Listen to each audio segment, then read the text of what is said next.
Can you believe it's been 10 years since Microsoft first launched the Surface?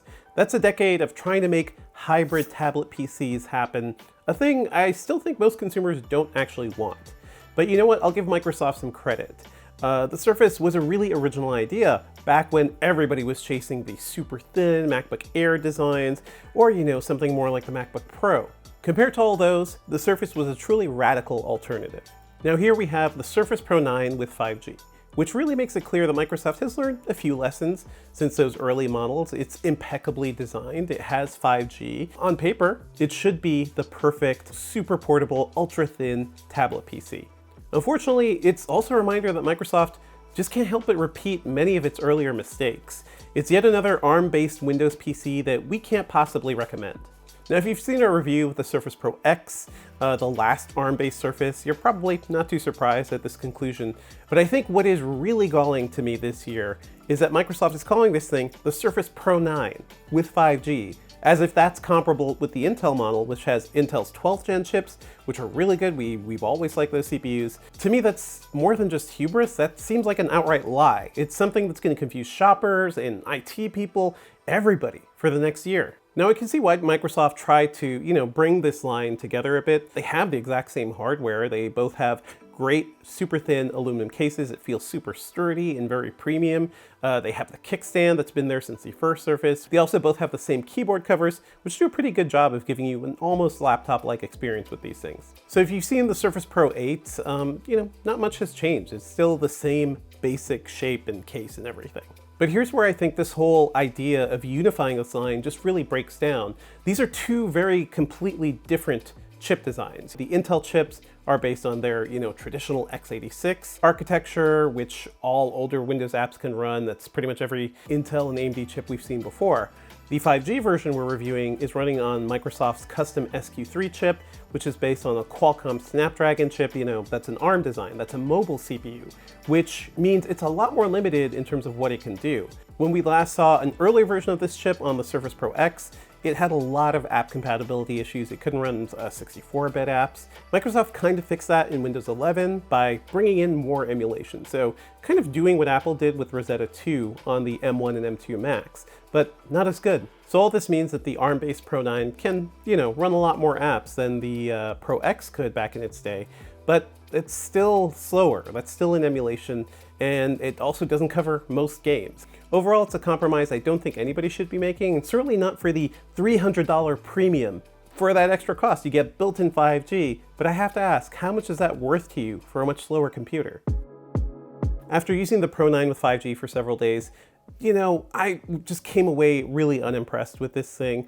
I've talked to several Microsoft engineers who said that, there's basically speed parity between this ARM chip, the SQ3, and the Intel 12th gen, but I just didn't really see that in any of my usage. And I noticed it immediately when I launched Chrome, which is an emulated app on the Pro 9 with 5G, and it just launches slower, moving to web pages, actually loading web pages slower. Scrolling around just feels a little more sluggish, and once I started throwing more tabs in there, it just felt like a worse experience than using Edge, which is a native app. Now, I typically run multiple browsers at once. I like to have my work accounts on Edge and my personal accounts on Chrome, and to use the Pro 9 with 5G, I would basically just have to accept a far worse experience than I did on the Surface Pro 7 a couple years ago. The Pro 9 was pretty fine with native apps like Spotify and Evernote, but once I started juggling between emulated apps like Chrome and those, I just noticed the overall experience just felt sluggish. All of the benchmarks I ran on the Pro 9 also made it clear that it's going to be slower than any other computer we reviewed this year. And sure, Geekbench isn't a native benchmark, so that's going to be emulated, but that does give you a sense of, what the emulated performance is going to be like with many, many apps. I think I was pretty astounded that even the very weak, very low-powered Surface Go 2 with an 11th gen Intel chip managed to outperform the SQ3 in single-core speeds. I didn't have the Intel Surface Pro 9 to compare this to, but we did just review the Asus ZenBook Fold 17, which has a very similar 12th gen low power chip to the Intel Surface. So I just took a look at the scores there, and that particular chip just blew away the ARM Surface in just about every benchmark I looked at. What was surprising is that the ZenBook Fold 17 and the Pro 9, with SU3, both scored similarly on the 3D Mark Wildlife Extreme test, which goes to show that this ARM chip actually has pretty decent 3D performance. But I would still give the win to the Intel chip there because you can actually run games that you're used to. That's not going to really happen on this Surface machine. I tried to run some things like Quake and Steam, and even an older game like that just wouldn't run. The one major benefit of the Surface Pro 9 with 5G is, right there in the name. It has built-in 5G cellular connectivity. That's a nice thing for some people, I assume. When I was setting up all the cellular connectivity, Microsoft recommended UBG and GigSky as two solutions that you could just set up right within Windows, and they would configure the eSIM that's on board and just kind of get you right online. If you have a SIM card, you could also just throw one of those into the expansion slot area that's underneath the kickstand, and that worked fine. I just pulled my Verizon card out of my phone and I got pretty decent speeds there too. That expansion slot area is pretty interesting too because Microsoft is now using a removable SSD. There's a little screw that's just holding down that SSD card. You could take that out, expand that with a bigger one down the line. Unfortunately, because of that, there's no longer a micro SD card slot. I think maybe for some people having built-in cellular is a good thing. It's a dream of what we want with a laptop, especially something that's super thin and light. But the compromise, to get that experience on this machine, dealing with an ARM chip, dealing with emulated apps, and who knows what other compatibility issues you'll see down the line when it comes to drivers and devices and things like that, I don't think that's worth it. And maybe I was just frustrated by how Microsoft was trying to shove this product line together. I've been testing and reviewing all the Surface models, so I'm used to the kickstand. I'm used to the compromises of trying to work on this thing. But it's 10 years later. We're celebrating the 10-year birthday of the Surface, and I'm still having the same lapability issues, the same issues like balancing it on my lap and typing properly.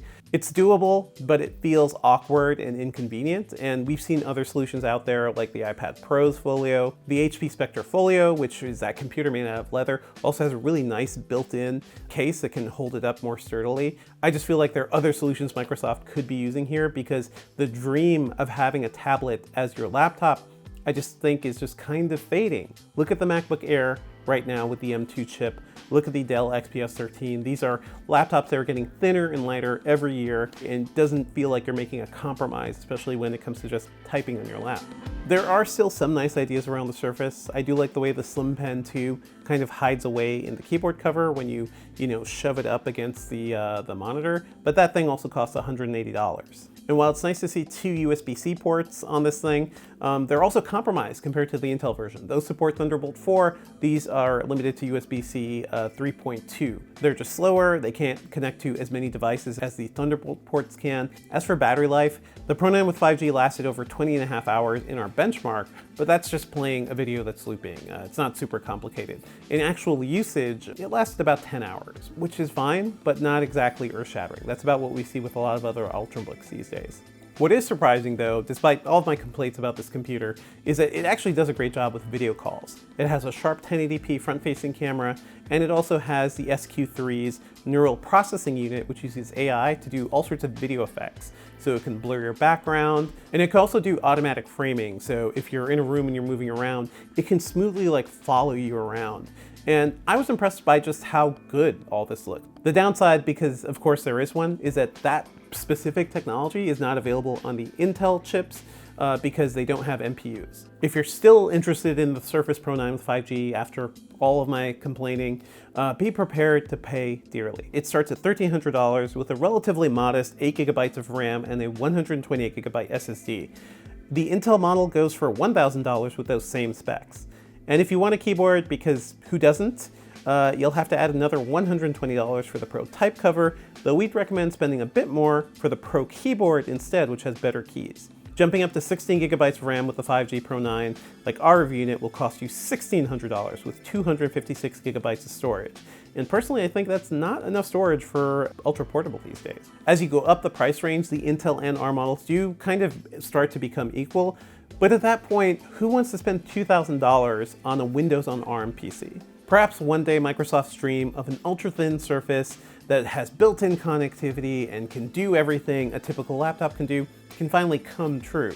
But That's not happening this year, and honestly, I'm beginning to get really frustrated by this because it does seem like Microsoft is just shoving ARM at us, no matter the usability issues. If you're at all interested in the Pro 9, go for the Intel model, get a 5G hotspot, you'll be a lot happier. Stay tuned to Engadget.com for more of our reviews of Microsoft's Surface devices from this year. If you dug this video, please be sure to like and subscribe.